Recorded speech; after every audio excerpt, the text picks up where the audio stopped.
ঝটপট আলুর চপ তৈরি করার জন্য 2টি আলু খোসা ছাড়িয়ে এরকম গোল চাক করে কেটে নিতে হবে।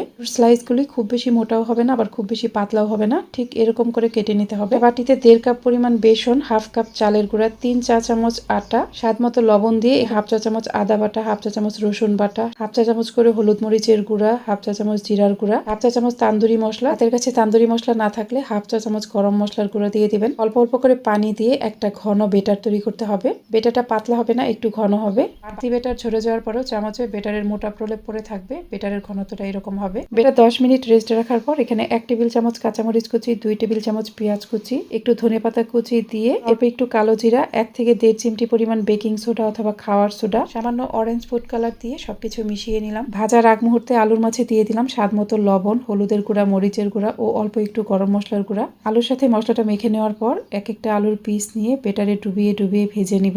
তেলটা খুব বেশি গরম থাকবে না, আবার অনেক কম গরমও থাকবে না। লাল লাল করে সবকিছু ভেজে নিব। এরকম সহজ ও মজার মজার রেসিপি পেতে চাইলে আমার পেজটিকে ফলো দিয়ে রাখবেন।